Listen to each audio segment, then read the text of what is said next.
this afternoon, experts from the National Disaster Management Organization have arrived in the central region as they continue their assessment of devastation caused by the tidal waves that have battered some coastal communities in Volta, Greater Accra, Central and Western regions. Shortly, we'll take you live to Apam where the team is currently providing relief items to victims. But first, let's take you to Sege in the Greater Accra region and in the Volta region, where some coastal communities where hundreds actually were displaced. Matilda Omega traveled there yesterday and she filed this report.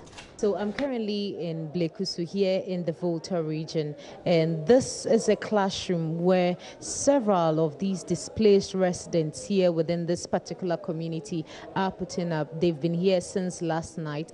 Several of them are here with their families in order to seek shelter within this particular school. I'm told the school has been closed until further notice because the premises is supposed to be a makeshift structure for these residents who have been affected. And I'm going to be interacting with one of these residents who have been affected here. This is her bed. This is where she and her family have been putting up since the tide affected by the tidal waves last night. So let me speak to her now and get some understanding. David, good evening. Good evening. Morocco Nkode. I'm Gladys Nyanyo. So, Auntie Gladys, alaka umwa chejo nami. My globana azan about 3 o'clock ina. Emi kwa na achi ayoko nami. Ko emi ba afu oshiun. Ko amuwa kwere miangu. Anya view. Na kota pa umblani. Ilo miawa ngokora moto. Miawa store.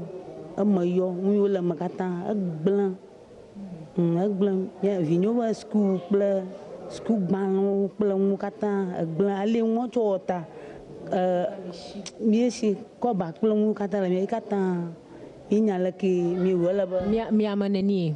Oh, miama adrel. Apam.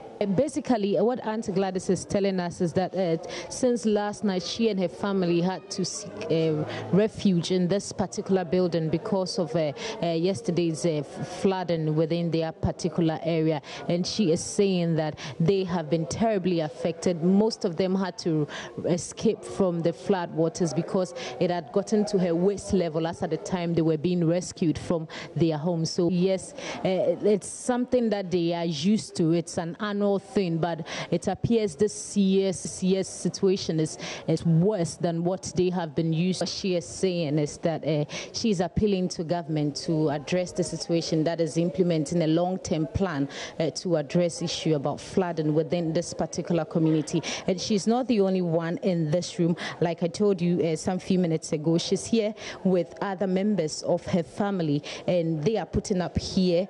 They're going to be here until the situation normalized, where they come in from. Almost every time Nami alaka mijiba government na address new because every day na jo ucho molu pleur matres vanamia madrenya kataro alaka najiba wa address situation anami Rakumajiba matres pleur mundo o maunana kanami wa le mitapam logafia do mudoria de matresari ta komiko kudan joba onana mitafa fibubu ai ba watu honami watu ko damira mashia manano maganya chakwoto odnami hore tafa ikanya tagbalo tafa ikatra le chakwogbo watu hora fimonami alaba miano makple mia view na miara ajidi alaba matresi kple mudoya o kovina mia miatangwa dura afima. Okay, so in as much as they appreciate government's efforts to address their situation by providing them with relief items, they are saying that they are appealing to government to find a suitable location for them so they can be relocated somewhere far away from the coast so they and their families can be safe to enjoy these relief items that will be coming, because if these items are given to them and they do not find a place to lay them, it makes no sense to them. So they are appealing to government to start working on relocating most of these people who live around Blekusu and its environs. The calls for a relocation plan for people who live within here. But they are not the only ones seeking shelter from this particular school building. There are several of them outside also trying to get shelter from this particular school compound. You can see several of them here who are trying to make do with what has been provided to them.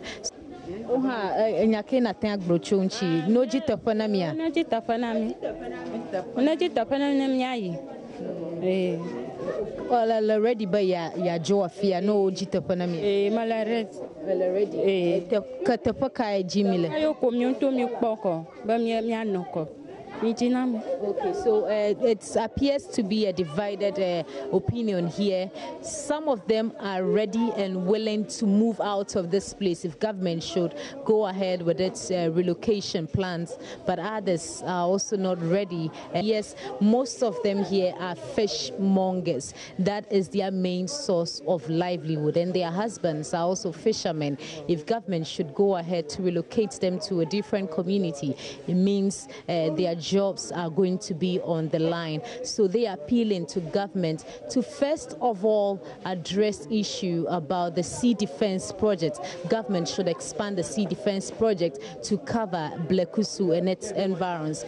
So these are the concerns of displaced residents. These are over 1,506 residents here within Blekusu in the Volta region who are appealing to government to immediately come to their aid and do something about the situation. For Joy News, Matilda Vomaga, Blekusu, Volta region. Matilda is still on the move. We'll get in touch with her to get an update for that. But for now, we can go to Blekusu again, where Volta region correspondent Ivy Setoji has been speaking to victims of the disaster. Ivy, it's been 2 days already. How are they coping? Oh, well, they are okay. Some of them told me they are coping, but they wish something can be done about their situation.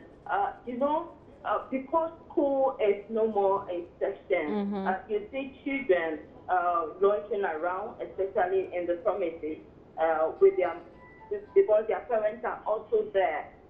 These people have lost everything. They can't even go fishing, especially the men cannot fish. The women cannot also smoke the fishes.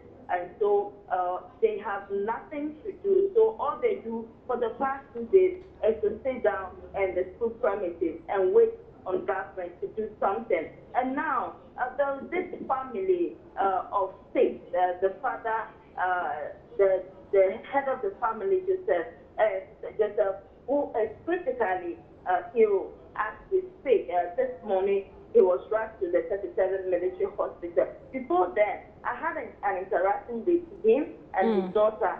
According to the daughter, they lost everything in the water. She is a caterer, and everything is gone to the water. The father was discharged from the hospital yesterday, from Keta Hospital, and was referred to the 37 hospital. He was having problems with the heart. And so when he came back, then to realize that everything was gone, that aggravated the situation and making his situation worse. So this morning he couldn't breathe well, according to what he told me. When you look at him, you realize that this man was really, really sick.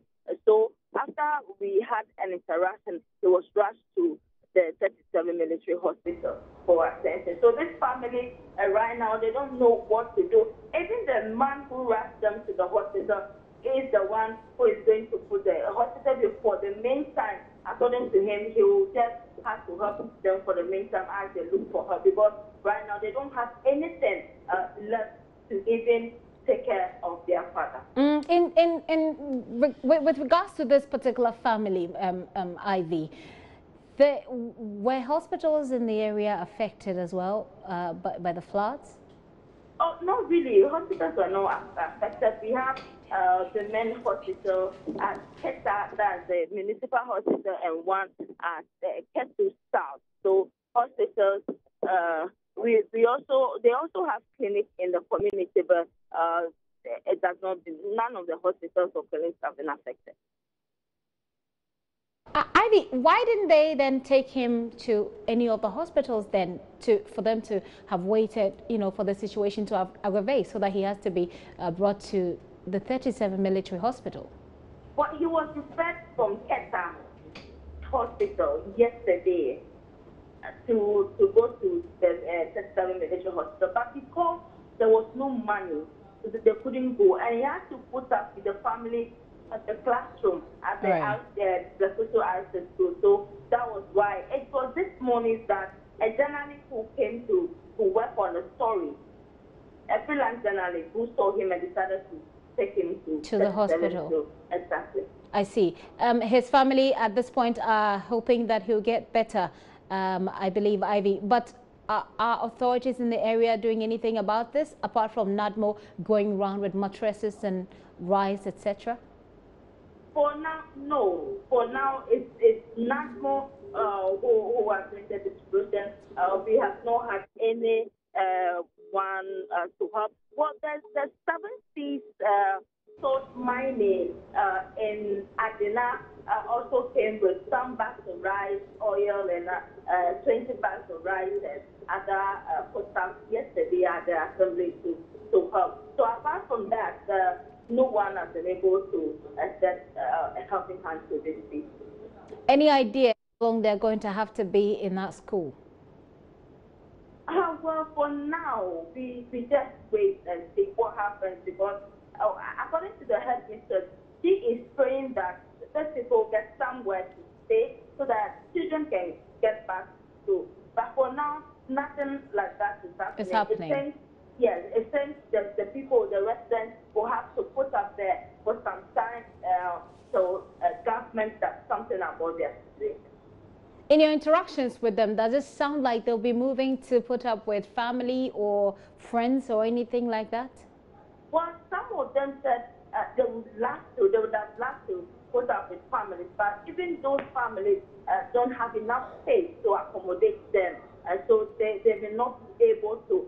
Some of them also said they are also trying their best to see if they can put up with some families and then maybe travel to nearby town or where some families are to put up. But right now, the water is coming down. So let's say we hope that by tomorrow or the next day, everything will be fine. Thank you very much. Ivy Setoji corresponds for us from the Volta region. Let's go live to Apam, where Matilda Womega has been traveling with NADMO officials. Hello, Matilda. Matilda, can you hear me? It appears we're having trouble establishing Matilda on the phone lines now. Let's try one more time before we move on to something else. Hello, Matilda, if you can hear me. What's happening at the moment?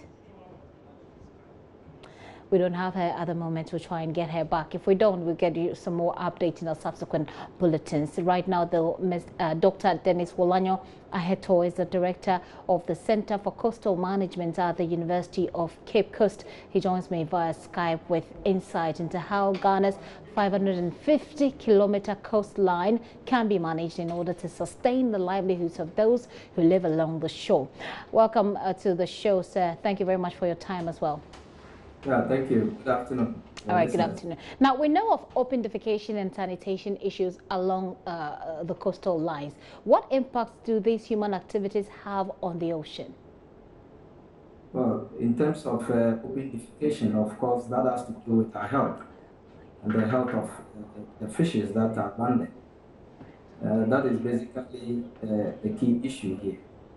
Because as we know, fishes landed on our beaches, especially in those places that are fish landing sites.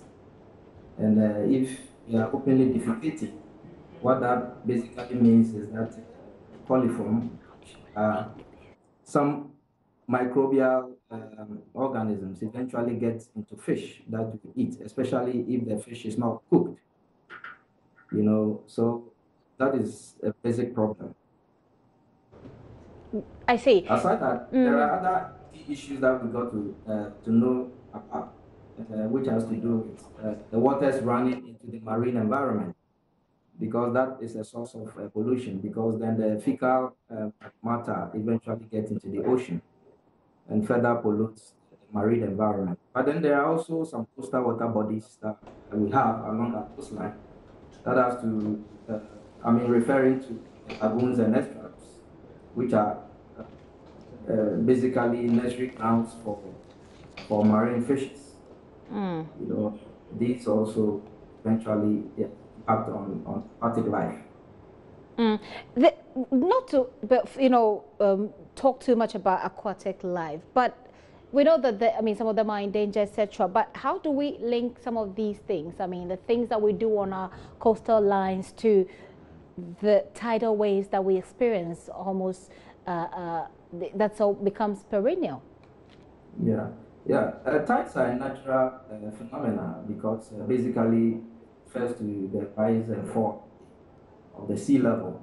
But when they become extreme, that is where the problem is, as we are experiencing with climate change.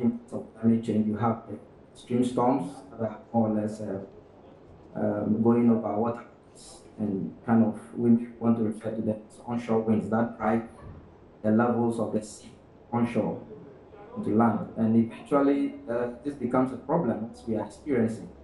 These are extreme weather events which we cannot do anything about because the problems are being created.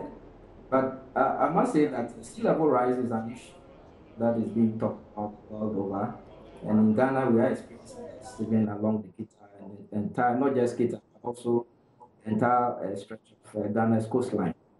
And we've seen that in certain places around the Kita, some sea defense structures have been made to actually minimize the impact of rising sea level. But of course, these are not the solutions that we should be looking at. Basically, because of the fact that they're expensive, and aside that, when they get very extreme, they top over the defense structures. So that in itself is a limitation. Yeah, so I would think that we should be looking at more soft measures instead of hard measures that can eventually resolve the problem. Because we cannot continue like this as a country. We cannot continue like this as a country. That is something that we have said over and over again, but it appears that we keep continuing like that as a country, which is most unfortunate, not your fault. I'll take your thoughts on how we can deal with it, of course, as a coastal management expert, how we can deal with it, because we know how far this is affecting people. But just let me hold you briefly. I have our correspondent who is with the NADMO on a tour of some of the affected communities in the central region. She joins us with some more details. Matilda, can you hear me? Yeah, I can hear you. So what's been happening? What has the NADMO officials been doing in APAM? Gifty, we are currently at Cape Coast. Some hours ago, we were at APAM to assess the situation for themselves. NADMO officials, together with those here within the central region, have been touring parts of these communities that have been affected by Sunday's tidal waves. And we've been engaging some fishermen along the stretch who have been raising concerns about the fact that they want government to address this issue by implementing a permanent solution to them. Some few minutes ago, we left the home of the man who lost his life on Sunday following the tidal waves. NADMO made some donation to the family as part of measures to commiserate with the family. But I still have the Director General for NADMO who is here with me to get some more understanding as to what we've been doing here today at Cape Coast. So thank you, Honorable, and thanks for joining us here. Thank you too. So we've been touring APAM, we've been to parts of Cape Coast. What has been your assessment so far? Yes, we visited APAM, but thanks to the Almighty God, there are no displacement as far as APAM is concerned, unlike Volta region where there were a lot of people in classrooms and others. So we were so grateful because when it happened, you know, some of the youth volunteered and went into the sea and helped rescue people's boats and other things. So we were there to thank them, and then the chief fishermen and others. back here in Cape Coast, we visited the deceased family and we made some few donations to them. Like we did donations in other regions by items, here we didn't do that because there are no displaced people. Then there's one thing we realized, that most of this thing, even though the people are calling for permanent measure, long-term measures that will seize this kind of disasters and others, but some of the problems are from the people themselves. Sand winning is one of the problems we are encountering. Sand winning. God created the sea and the land. Where human beings live, between where human beings live and the sea, there are some sands there that protects the sea from coming into where human beings live. Apparently, the people have taken all the sand away by a process of this sand winning thing, which is creating problem. All the coconut trees we used to have at the beaches, all of them have been taken away, and they are doing sand winning everywhere. So we have identified that sand winning is the major cause of this issue along this stretch. So what exactly is NADMO going to do? Because in this situation we find ourselves, people are not displaced. So what exactly is NADMO going to do? So you realize I had a meeting with the regional minister. He is the chairman of District Security Council. He is the chairman of the regional management committee of disaster. So I have discussed with him, and he also supported what I have seen. He has also seen it in the same way. So very soon there are 9 districts at the beachy, the districts. He's going to call all of them, the DCs and NADMO officials, for an emergency meeting. Then we look at what we can do. All stakeholders should be involved. So I'll be monitoring. I'll be getting report from the regional minister as to the results of the meeting. We need to prevent people from doing the sand winning at our beaches. That is one big problem we have. And we're calling on all Ghanaians to support us to do that, prevent people from doing sand winning. I also realized that through your interaction with some of the fishermen, most of them who lost their canoes, which were destroyed as a result of the tidal waves, some of them are already appealing to NADMO to make some presentation. Is NADMO ready? Does NADMO have what it takes to support these fishermen? Some are calling for canoes, others are calling for outboard motors, others are also calling for fishing nets. What kind of support are these fishermen who have lost their canoes going to get? Well, for now, I can tell you NADMO is not in a position to provide canoes for the farmers. That one I can assure you we cannot do. In the case of outboard motors, I will make a request to Ministry of Agri to see if there's a way. I can't say here and say yes or no. But they made mention of something, that they need one outboard motor which will be put as an operational motor, so that if there's anything, they can use it to go and do rescue. That one, NADMO is going to look at it and help them, because it is part of saving people. So I'm going to do that. Okay, so Gifty, so that is Nana Ajiman Prempe, the Director General for NADMO, who has been speaking with us and been engaging us as to the exact measures that NADMO is going to implement to address issue about tidal waves within the coastal belts, within this region, Gifty. But from here, we'll also be moving to Axim and also to assess the situation for ourselves. Well, Matilda, just a quick one to find out what permanent solution they're asking for. Exactly what suggestions are they making when they talk about permanent solutions? So for these fishermen, they are calling for a permanent solution, which involves the extension of the sea defense project. But we've been speaking with the regional minister, Kwamina Duncan, who have also raised concern that government does not have the funds now to address this issue about sea defense expansion projects. So what as part of their immediate measures, what they are going to do is to address the issue of sand winning, because that is the major cause of this flooding along this stretch. So he is going to first of all address issue with sand winning within this area. Gifty.